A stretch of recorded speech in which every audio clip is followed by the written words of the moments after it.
You've got questions, I've got answers. In today's video, we're gonna be talking about the questions that you had over on Instagram. Things like, is your baby sleeping through the night? What do you use for skincare? What's the deal with binders?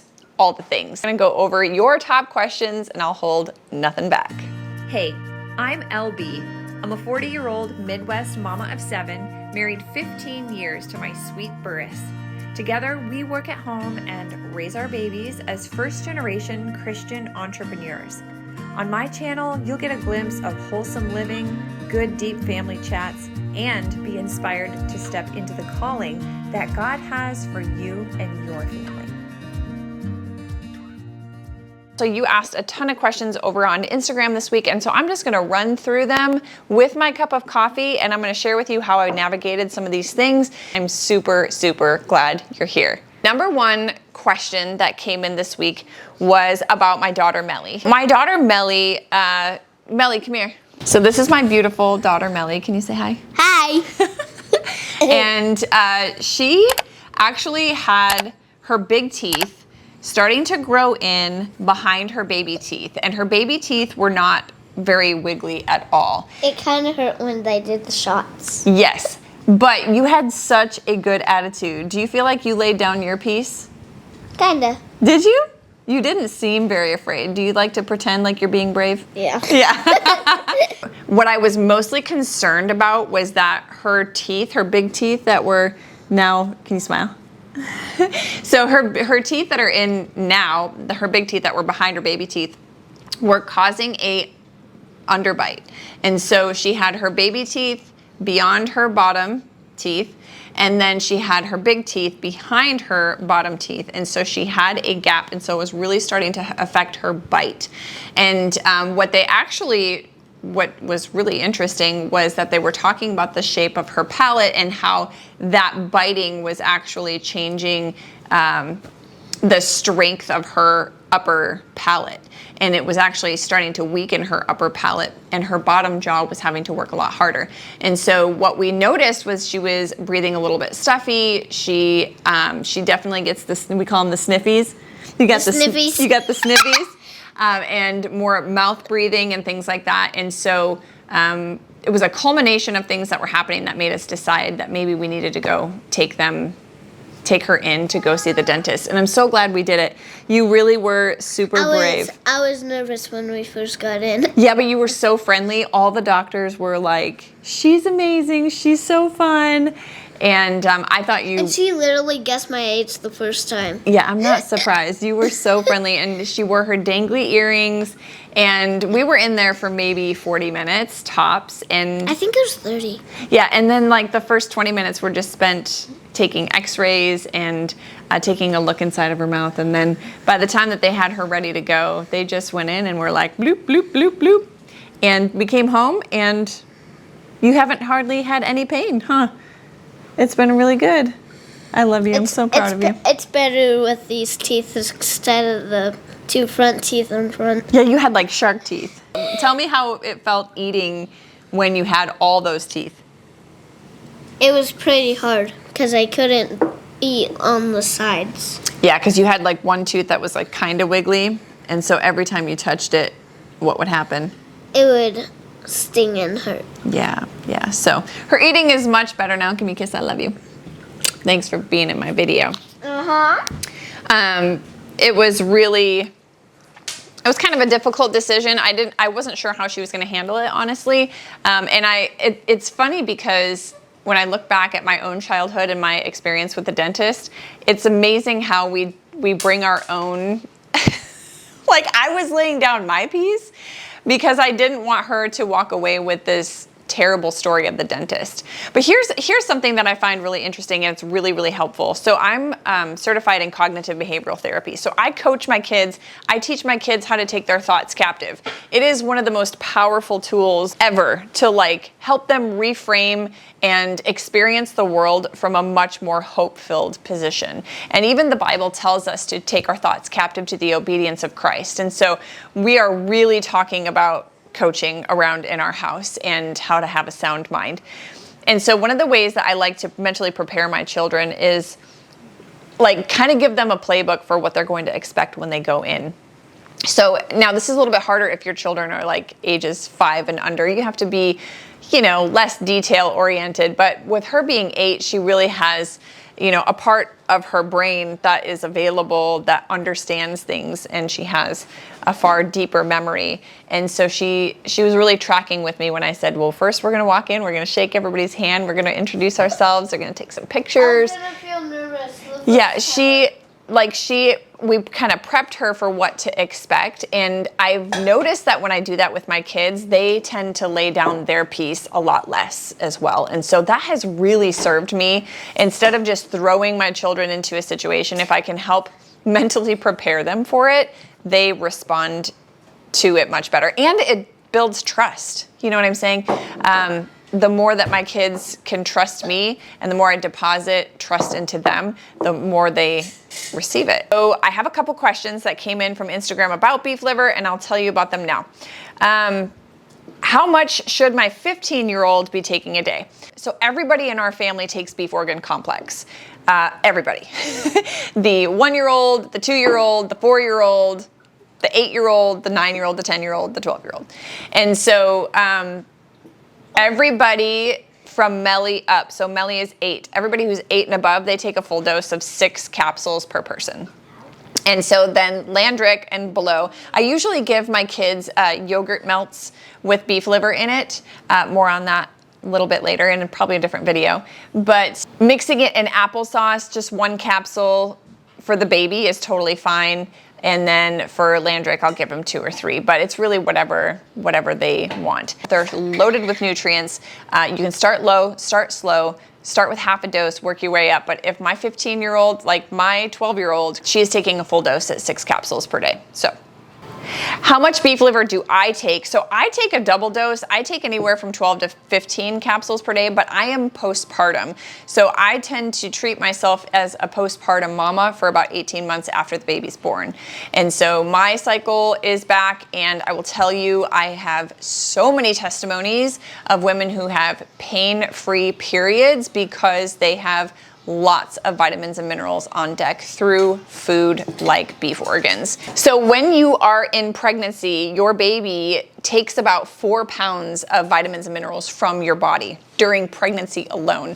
And being on birth control depletes you of vitamins and minerals. And so what happened to me is I was so depleted with vitamins and minerals that I started having distrautic eczema. I don't even know how to say that. But my body was so overworked from having back-to-back babies, and I wasn't supplementing what I needed through my food. And so I had 4 years worth of eczema and hormonal things. And so what I noticed is that when I brought back vitamins and minerals onto the scene, my body was so much more efficient, and I saw my eczema and skin issues go away. And so I'm a huge fan of starting low, starting slow, but don't be afraid to just, take 6 to 8 ounces of beef organs per week. I'm not a doctor, but remember, it's food.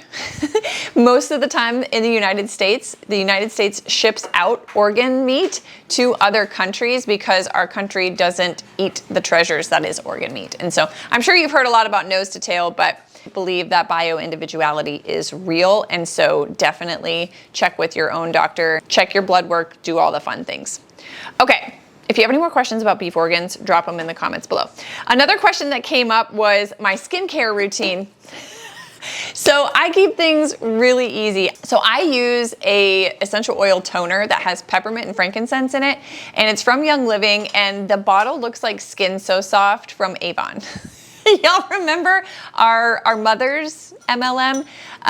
So I use this toner. It is amazing. So I wash my face with the toner. It makes it nice and cool and tingly. And then all I'm using for moisturizer these days is castor oil. I am using a roll-on castor oil from Game of Thrones. I will tag a couple videos about castor oil and all the benefits, and that's what I'm using for my skincare routine. Toner to take off my makeup and castor oil.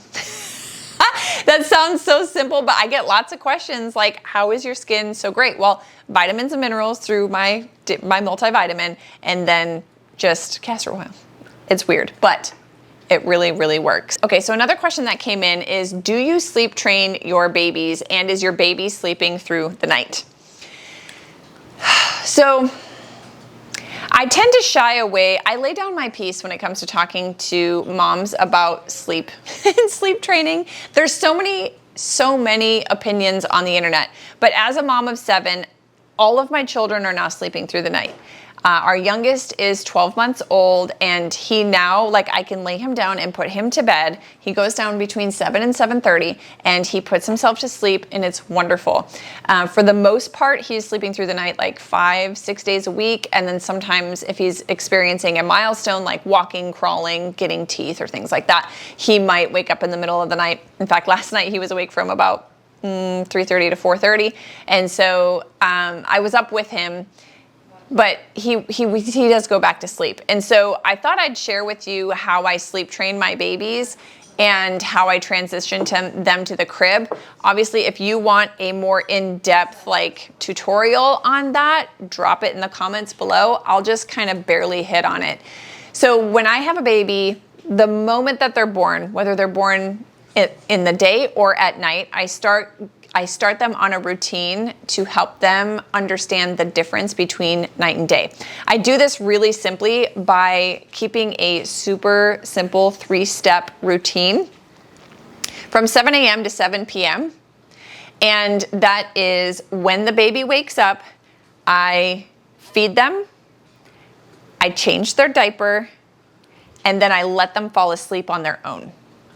And I do this all day long from 7 a.m. to 7 p.m. And then at 7 p.m., I reverse the order. So at 7 p.m., I will change their diaper, and then I will nurse them to sleep. And I do that at night from 7 p.m. to 7 a.m. So a couple things I noticed happens when I do this. Number one, I'm building a lot of trust and a lot of bonding with my baby. If I don't lay down my piece and I have a plan, I am a much more calm mama, and that calm transfers to my baby. So I'm building a lot of trust, I'm getting to know the baby, and they kind of know what to expect, right? So during the day when they wake up and I feed them right away, and then I change their diaper and change their clothes, and I play with them and I get in their face a little bit, and then they get sleepy within like 15 minutes. They go back to sleep, and then they wake up, and we do the same thing all day long. And what's really great is they know that when they wake up, they're gonna eat, right? And then at night, they realize, oh, I get to have a bottle, or I get to nurse and fall asleep and then lay them down to go to sleep. I know that there's gonna be questions and comments like, well, don't you burp your baby? I really don't burp my baby at night. I really try to keep them asleep. I really try to let them fall asleep at the breast and then lay down. I'm just sharing with you a very basic playbook that I have. I have had a couple kids with reflux, and I've had to kind of play with that a little bit. But for the most part, at night, I just flip the order. When they wake up, I change their diaper real quick, and then I nurse them, and they go back to sleep. And so they understand, like, oh, I get to nurse and sleep at night, and then during the day, I eat right when I wake up, and then I'm awake for a little bit. And so what happens is when I do that when they're babies, it establishes a lot of trust over time. And the space and the amount of times that we do that per day decreases as they get older, right? So a baby, when it's first born, they're eating every 3-4 hours.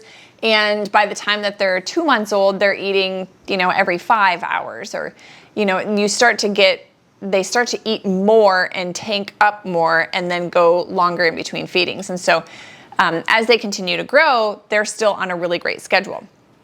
So then when they're about 4, 5, 6 months, this is a very loose plan, I start to transition them to taking naps, or when they fall asleep, putting them in their crib. And so typically, I want them to learn the transition to the crib during nap time during the day, because once they establish how awesome their crib is and how great it is to sleep in there, then they're going to be ready for the nighttime switch. And the nighttime transition to the crib usually happens for me anywhere around 9 to 15 months. Of course, I've had babies sleep with me much longer. Every child is wildly different, and it's meant to be that way. My goal is to make it a safe place for them to rest in their own space. I take my cues from my baby. Now, here's what's really interesting, and this might be the most controversial part, is I don't let my baby cry it out, but I also know that humans don't like change. And so when we started moving Riven to his bed for bedtime, he would get frustrated and mad because he just didn't want to go to his bed. He wanted what he wanted. And so like there was definitely a time where he would just be mad that he didn't want to go to bed and he would cry in frustration, but he wasn't crying out of fear or having anxiety separating from me. Because we had so much trust, because I eased him into the nap time, because I made it really safe for him to transition. They transition really well as long as you have good bonding and established trust. Babies really do follow your lead. As a mom, you can tell the difference in cries for your baby. You can tell when they're mad, you can tell when they're frustrated, you can tell when they're scared, you can tell when they're sad, you can tell when they're not feeling very good. I have noticed that as long as I do that nap time crib transfer first, the nighttime transfer and sleeping through the night is the next step. And so my word of encouragement for you mamas is that your baby will sleep through the night.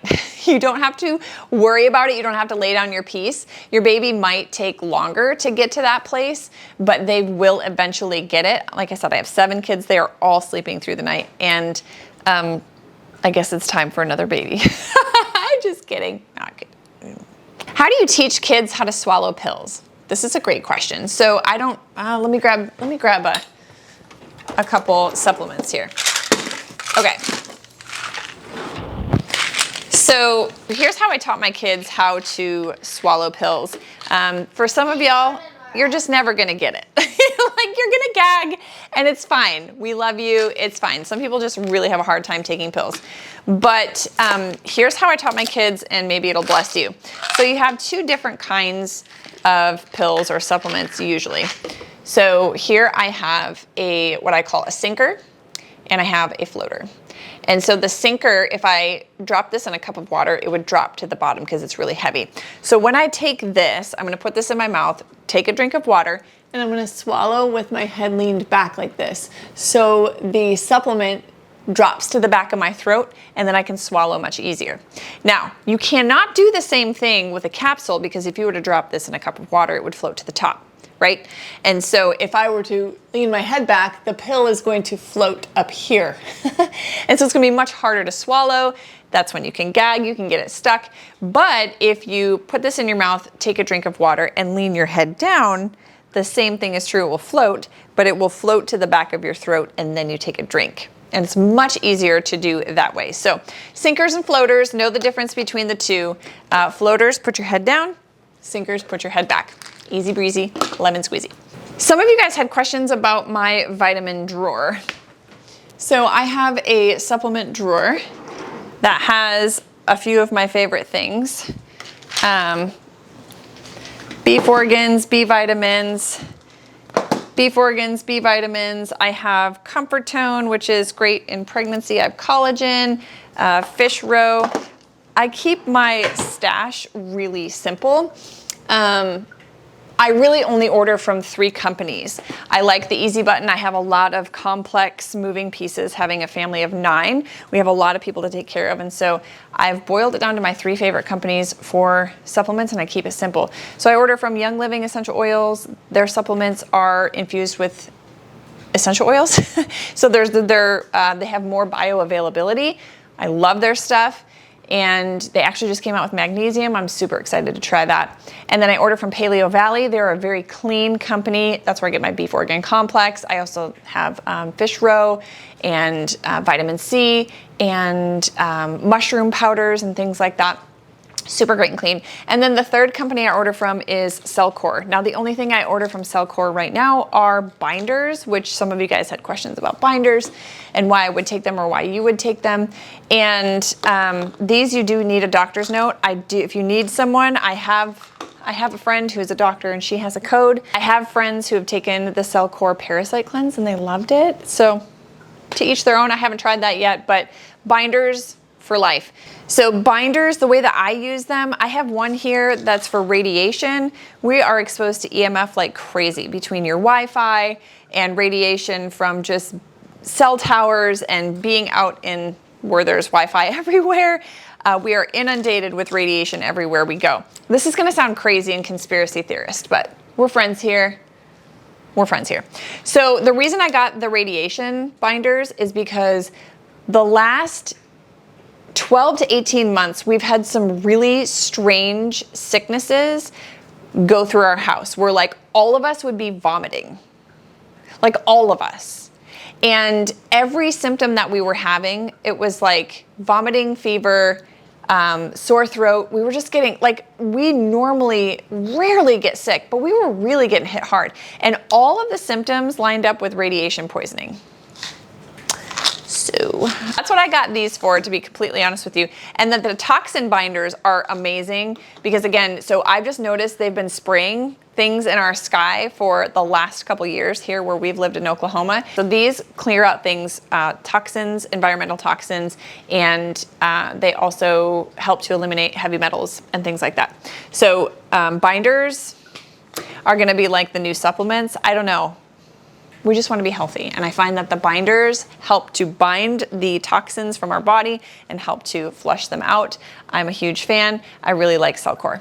Someone said, have you ever tried Olivita skincare? I haven't, but I get emails from olive tree people every single day.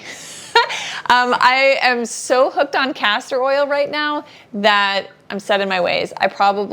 Unless someone sent me a sample, I'm probably gonna stick to the castor oil. Someone said, how can we find an Angus stove in the United States?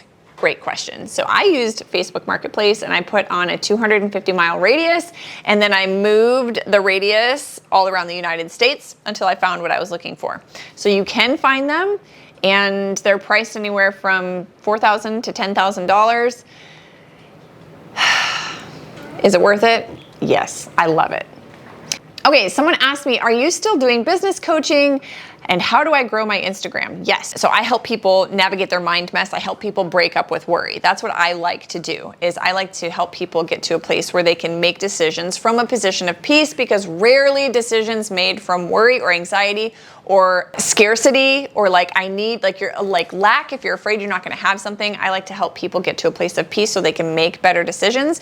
And what better place to be than doing that in business. So I help people. I have a program open called Strategy, Growing Your Audience Together. So if you have an online business, or you're in affiliate marketing, or you have a brick and mortar and you want to do more organic social media in order to increase your revenue, increase your sales, and grow your audience from a position of peace, I can help you do that. It is still open, but the doors close for that August 31st. We do a weekly podcast. We have weekly coaching, and there's classes in there on personal branding, getting to know your audience, growing your audience, all the things. So yes, you can still get in there.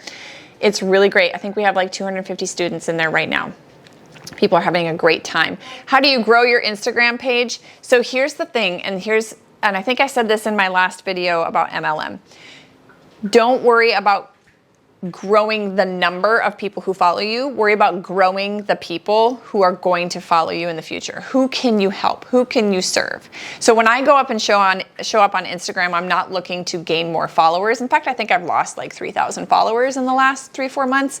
And that's no sweat for me, because my story engagement is higher. I'm, chatting with tons of people in my DMs. The people that I know that I'm called to serve are there. And, I will do a Reels campaign, or I will do things eventually a couple times a year to grow and get more people to follow, to join along so they can find my content.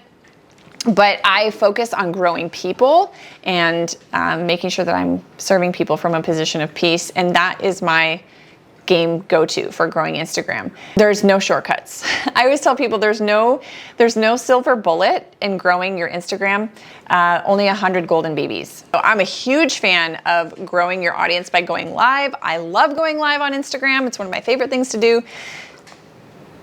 Yeah, okay. 2 more questions and then I'll let you guys go. Number 1, grocery budget tips and meal planning ideas. The mental load of it is also taxing. Yes, so I keep our meals very simple. If I have rice, if I have potatoes, if I have flour, My starches are covered. I'm good. If I have some veg and things like that, we're good. I like to keep meats on hand, eggs, cheese, dairy, things like that. I keep ingredients in the house, and then I usually run like 9 meals, and I just switch them up and make them taste a little bit different from time to time. But I don't focus on changing my meals all the time. So I pretend I'm running a restaurant, and it has like 9 signature dishes. It's like, are we having taco bowls? Are we having chicken and rice? Are we doing spaghetti? I have a few, you know, are we doing spatchcock chicken over root veg? Like, I have a few tried and true recipes that I just run the play on all the time. And so I keep it simple. I don't buy into the philosophy that I need to have a really diverse meal plan to keep things, you know, fun and spicy. I just keep it simple. We have to eat 3 times a day as a family of 9. And so lots of sourdough bread, lots of sandwiches, lots of meat and veg and fruit. And we really just buy ingredients, and then we throw things together. We try to cook from scratch as often as we can. But I find that the more simple I keep it, the more willing I'm to engage with it. If I keep it really complicated, or I feel like I have to do something different all the time, it gets overwhelming for sure. But listen, I ain't afraid to eat the same thing for dinner 3 nights in a row. And my kids, like, they're totally fine with it. As long as they're full and they're happy, we're good to go. So I can't really give you any budgeting tips. I shop wholesale at Costco. I do order some food from Azure Standard, but as you know, I am in inflation just like you, and I'm finding that food prices are just skyrocketing right now. So we try to buy local raw milk. We try to do local meats when we can, but we're mostly buying our meats from Costco, and then we do a lot of eggs and things like that. And yeah, it's definitely been an interesting season. So, okay, last question is, what are your bedtime routines for the kids? Yeah, okay, so this is a great note to end on because it is almost 9 o'clock. And the truth is we have 2 sets of children. We have bigs and we have babies. So the babies go to bed between 7 and 7:30, and that's our 1-year-old, our 2-year-old, and our 4-year-old. And the bedtime routine is really simple with them. Diapers, jammies, hugs, kisses, sing, prayer, bedtime. Now, I'll be honest with you, my husband does bedtime for everybody except for the baby, and it's been like that for years. Like, this is just, he does bedtime. It's been where I've been in a season of sleep training the baby. I'm up all night with the baby. I'm the one doing that hard work of like getting the baby to sleep at night and building trust and everything I said earlier. And then he does bedtime with the kids. And so, yeah, babies, super simple. And then the bigs, they go to bed at 9:30 during the summer. We'll peel it back to 8:30 once we start doing school in the fall. But their bedtime routine is more self-led. They put on their pajamas, they brush their teeth, they get in bed. My husband will pray with them. Sometimes they read a book together, and then that's it. Everybody goes to bed. Now, the main question I get in my Instagram is like, how do you get your kids to go to sleep at 8:30? And the answer is I don't. The bigs will, read in bed with their book lights, and that's no problem. They fall asleep when they fall asleep, but everybody understands that we are in our rooms for the night at 8:30. And so our oldest is going to be 13 this year. We're really guarding that bedtime. Sleep is so important for children, for their brain development, for their overall health and wellness. And so, they go to bed, they're in bed early. And so they don't like it. They would rather stay up till midnight. And me, I'm all like, I'm ready for bed at 7:30. Totally normal, but I'm the parent. I want them to get a good night's sleep. I want them to have good routines. And so the bedtime routine is jammies, brush your teeth, prayer, get to bed, lights out. All right, you guys, it was super fun hanging out with you. Of course, if we're not friends on Instagram yet, please go follow me over there. But if you have any questions or comments, anything, just drop your comments below. I'd really love to get to know you more. Thanks for all the comments and my other videos. It's super fun to hang out with you guys here on YouTube. Until next time, love ya, later, bye.